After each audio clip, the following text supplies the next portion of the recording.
This happened in 1637, and America is ignoring the exact same warning again in 2026. Let me show you exactly how this works. Let's really get into this. This image right here, this is the exact moment the party of the Roaring Twenties came to a dead stop. But you know, this chart, as wild as it looks, it's not the actual problem, it's just the symptom. Hey, it's me, and you know I love digging into these huge historical moments and just breaking them down with simple visuals. So today, we're tackling a massive question. What really was the cause of the Great Depression?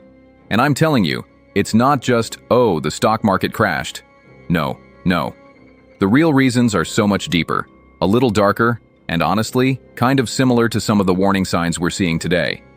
Okay, so here's how we're going to unpack all this. We'll start with the House of Cards setup, then we'll look at the day the market broke. After that, how that initial spark turned into a massive fire. We'll even touch on how help sometimes hurts. And finally, we'll connect it all to today. Let's do it. So, on paper, the economy was absolutely booming, but underneath, it was totally hollow. See, there was this explosion of consumer credit. It was basically the buy now, pay later of the 1920s. People were borrowing money for everything. Cars, radios, you name it. And this whole culture of just put it on credit started to bleed into the stock market, which is where things got really dangerous. And get this is what's so wild. For every $10 an investor had, they could buy $100 worth of stock. $100, the other $90, all borrowed. It's called buying on margin, and it basically meant the entire stock market was teetering on top of a giant mountain of debt. So that makes me wonder, what do you think was the bigger danger here? All of that massive debt, or just the super strong, unshakable confidence that the good times were never ever going to stop?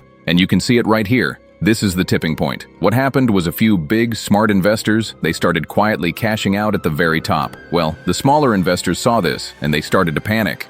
And we all know fear spreads way faster than logic. What started as a tiny trickle of selling turned into an absolute flood.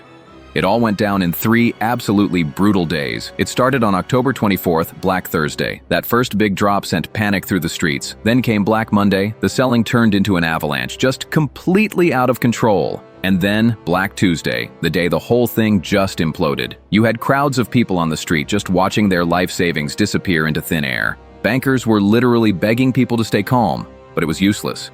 But here's the crazy part. The crash itself, that wasn't even the real disaster. What happened next was so much worse. And this is the part you really need to understand, this domino effect. Okay, so first, the market crashes. That causes thousands of US banks fail who'd made all those risky stock loans. Step 2, when the banks fail, regular people lose their entire life savings, just gone. Step 3, with no savings, nobody's buying anything. Consumer spending just evaporates. And step 4, when nobody's buying stuff, businesses close down and lay off all their workers.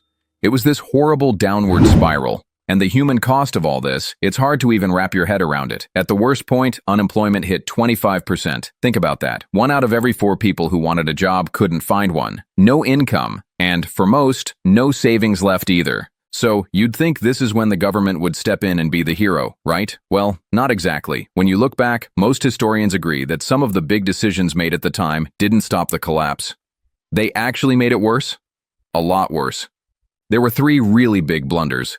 First, they passed huge tariffs that just crushed international trade, cutting the US off from the rest of the world. Second, believe it or not, they raised tax hikes, which pulled even more money out of the pockets of families who were already broke. And third, the Federal Reserve, the people in charge of the money, let the country's money supply just shrink dramatically. It was like cutting off the oxygen supply to someone who's already choking. So why are we digging all this up now? What's the point of talking about 1929 today? Well, because if you want to understand what's happening in our economy, you have to understand this history. And frankly, some of the patterns that led to the Great Depression, they look disturbingly familiar.